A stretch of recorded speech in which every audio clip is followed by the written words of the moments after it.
The box was wrapped in the cheapest red paper I could find, the tape barely holding because I'd reused scraps from an old package. But to me, it was priceless. I'd worked double shifts at the diner, skipped meals, and saved every tip in a coffee can hidden under my bed. And finally, after months, I had enough to buy the doll my little girl, Hannah, had been dreaming of. She was only 6, but every time we passed the store window, her eyes lit up. "Mommy, she looks like me," Hannah whispered, pointing at the doll with long brown hair and soft pink dress. And I promised her, somehow, someday, I'd bring that doll home. Please subscribe to our channel and tell us in comments from where are you watching this video. That night, as family gathered in my parents' living room for my nephew's birthday, I finally had the chance to give it to her. The house smelled of fried chicken and cigar smoke, voices loud, laughter sharp. Hannah sat close to me, clutching my sleeve, waiting. She had no idea the gift was in my bag, hidden until the right moment. I pulled the box out quietly, heart pounding, and placed it in her small hands. Her eyes widened, lips parting in disbelief. "For me, Mommy?" "Really?" she whispered. I nodded, fighting tears. "Yes, baby. She's yours." She carefully tore the paper, lifting the doll out like it was glass. Her face glowed, cheeks flushed pink, and for once, I felt like I had given her something more than scraps. She hugged the doll tight, rocking it gently, already whispering, "I'll take care of you." But then came the voice that always cut the air like a knife. "What's this?" My father's shadow fell over us, his broad frame blocking the light. His eyes narrowed at the doll in Hannah's arms. "Where'd that come from?" I swallowed hard. "I bought it, for her. She's been wanting it for months." His lip curled. "You? Bought it?" He barked a laugh, the kind that rattled in his chest and made the whole room look our way. "With what? Your useless pocket change?" Mom appeared at his side, her smirk poisonous. "You're barely keeping a roof over your head and you're wasting money on toys? Pathetic. No wonder you're always begging." Hannah pulled the doll closer, shrinking under their gaze. My father reached down suddenly, ripping it from her arms so fast she cried out, "Dad, please!" I stood, reaching for it, but he shoved me back with one arm. He turned, calling across the room, "Eric, come here, boy." My nephew, my sister's golden child, came running, his cheeks smeared with cake, his hands sticky with icing. He was 7, spoiled rotten, used to getting everything. My dad shoved the doll into his arms. "Here, a real grandchild deserves something worth riding." The room laughed. My sister clapped like it was a performance. My mother's eyes glittered with satisfaction. Behind me, Hannah's sobs tore through the noise. She covered her face, shaking, whispering, "Mommy." She was mine. I dropped to my knees, pulling her into my chest, my own tears falling hot against her hair. My father loomed over us, the doll now being dragged on the floor by Eric, its dress already torn. "This is why you'll never be anything," Dad growled. "You raise trash, you get trash. Don't waste my time acting like she's worth more than scraps." My mother added, voice dripping with venom, "You should be thanking us. At least now the doll's in the hands of someone who matters." The room filled with their laughter again. Every face turned against me. I held Hannah tighter, whispering, "It's okay, baby. It's okay." But inside, something cracked. That doll was more than a toy. It was months of sweat, sacrifice, hunger. It was hope, and they tore it away from her like it meant nothing. As I looked around the room, at my father's smug face, at my mother's cold grin, at my sister's pride, I realized this wasn't just about a doll. This was about everything, every insult, every dismissal, every way they reminded me I was less. And in that moment, kneeling on the floor with my daughter crying in my arms while the doll was dragged across stained carpet, I made a silent vow. They had taken her doll, but I was going to take something from them they could never replace. The laughter in that living room echoed long after the party ended. Even days later, the sound of my father's voice. "A real grandchild deserves something worth riding," stayed lodged in my head like glass shards. I replayed the sight of Eric dragging the doll through spilled soda, Hannah's little hands still reaching for it, her face streaked with tears. That night, when I tucked her into bed, she asked in a voice so small it broke me, "Mommy, if Grandpa hates me, does that mean I'm not real?" I froze. My throat burned, my chest ached, but I forced the words out steady. "You are more real, more precious than anyone in that house. Don't you ever forget that." I kissed her hair, but the truth was, I couldn't sleep after that, because I knew, if I let this stand, if I just swallowed their cruelty again, Hannah would grow up believing their words, and I couldn't let that happen. For weeks, I carried their laughter in my bones like a disease. I went to work at the diner, scrubbed pans until my wrists screamed, smiled at customers when I wanted to cry. But inside, I was planning, not the kind of plan people imagine when they think of revenge, not fire, not screaming. No, this had to be sharp, silent, and permanent, something they couldn't laugh their way out of. My parents had always hoarded their treasures. My dad had a shed out back filled with antique tools and collectibles he bragged about, calling them family legacy.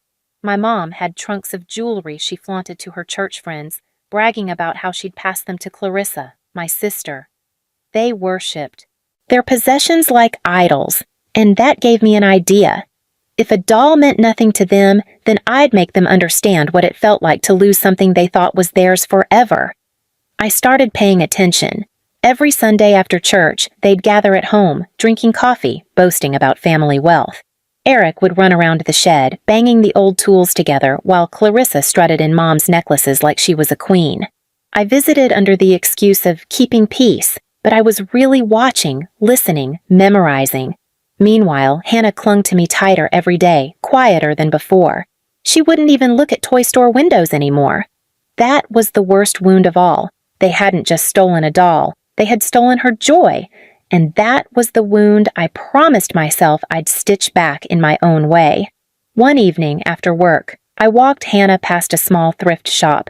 In the window, there was another doll, not as new, not as fancy, but whole. Her eyes lit up again, just for a second before she forced herself to look away. "It's okay, Mommy. I don't need one anymore."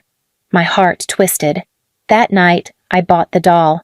I gave it to her quietly, no audience, no laughter. Her eyes filled with tears, but this time they were happy ones. "I'll hide her," she whispered, "so no one can take her." That was the moment I knew exactly what to do. It wasn't enough to hurt them the way they hurt me. It had to be symbolic. They had laughed when my daughter's treasure was stolen. So I would make sure every single thing they worshipped, every treasure they bragged about, slipped through their fingers one by one. I didn't shout. I didn't storm their house. I started quietly. Subtle things that made them think they were losing control. A missing heirloom here, a broken collectible there. But the real plan wasn't just about objects. It was about memory. It was about them seeing, every day, the emptiness they created when they stole from a child who only wanted a doll. And as the pieces fell into place, I felt something shift inside me. The girl who had begged for approval was gone. In her place was a mother who knew that sometimes revenge wasn't just about payback. It was about teaching a lesson that burned deep enough to scar. My father thought a real grandchild deserved the doll. He was about to learn that his real legacy could be stripped away just as easily, and when the moment came, they wouldn't be laughing. The night of their downfall came quietly, the way frost creeps over a window. It started when my father stomped into his shed, ready to show off his prized collection of antique tools to a neighbor. I had slipped in the night before, after weeks of careful watching, when I knew they'd be too busy drinking inside. One by one, I had replaced his treasures, the polished hammers, the vintage saws, the signed baseball bat he bragged about, with worthless, rusted scraps I'd scavenged. To anyone else, it was junk. To him, it was everything. His roar shook the house. "Who touched my shed? These are ruined, gone!" He stormed inside, face red, spit flying as he shouted at my mother. She denied it, of course, but I knew the truth. He'd never see those items again. The man who mocked me for spending months saving pennies for a doll had lost the objects he claimed were worth more than his own daughter. But that was only the beginning. The jewelry chest was next. My mom prided herself on her collection: pearl necklaces, brooches, gold lockets. She had paraded them around for years, promising Clarissa that one day the deserving daughter would wear them. I knew her routine. She locked the chest, hid the key in her sewing box, and checked it twice a week. Except this time, when she opened it, the chest wasn't filled with sparkle. It was filled with paper, Hannah's drawings. Every one of them I'd saved. Sketches of me holding her hand, of us walking in snow, of the doll she loved. On the back of one, I had written in black marker, "This is what treasure looks like." Mom's scream rattled the walls. She tore through the papers looking for her gold, her rings, her pearls. But they were gone, just like Dad's antiques. All that remained were reminders of the little girl she had called not real. The panic between them grew over the next days. My father accused my mother. My mother accused Clarissa. Clarissa shrieked back, blaming me. They turned on each other the same way they had once turned on me. And I watched it all unfold from the edges, never saying a word. But the final strike was personal. It had to be. One evening, I showed up at their doorstep. Hannah stood by my side, her thrift store doll clutched close to her chest. My father opened the door, suspicion already carved into his face. "What do you want now?" he barked. I stepped forward, calm as ice. "I came to give you something back." I handed him a box, small and plain. His hands trembled as he opened it, expecting his antiques, his legacy, maybe even his pride. But inside was the shredded dress of the original doll he had snatched, the one Eric had dragged across the floor months ago, the dress I had salvaged when no one was looking, folded and hidden away until this moment. His face twisted. My mother leaned closer, eyes narrowing, and Hannah spoke before I could. Her voice was steady, though her hands shook. "That was mine.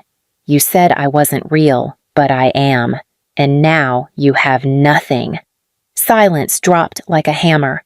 My father's jaw clenched. My mother's eyes flickered, but neither could find words. For the first time, it was their turn to feel small. I didn't scream. I didn't demand. I simply turned and walked away, Hannah's hand tight in mine. As we stepped into the night air, I heard the sound of something breaking inside the house.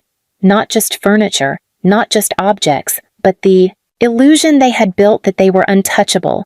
They had mocked me for saving months for a doll. They had torn joy from my child's hands. So I stripped away every last thing they thought made them powerful. And unlike them, I didn't need an audience to laugh. I had already won. Hannah squeezed my hand, her doll safe against her chest. "Mommy," she whispered, "they can't take her away now, can they?" I bent down, kissed her hair, and smiled through the ache in my chest. "No, baby. They can't take anything from us again." Behind us, the house sat quiet, hollow, filled with people who thought objects were more important than love. And as we walked away, I knew they'd sit in that emptiness forever, surrounded by junk and paper reminders of the family they had thrown away. That was the revenge. Not fire, not ruin in front of neighbors, but the slow, cutting realization that the very things they lived for were gone, replaced by the memory of the little girl's doll they had stolen, the one that broke the last thread of love they'd ever get from me, and they would live the rest of their lives choking on it. Please subscribe to our channel and tell us in comments from where are you watching this video.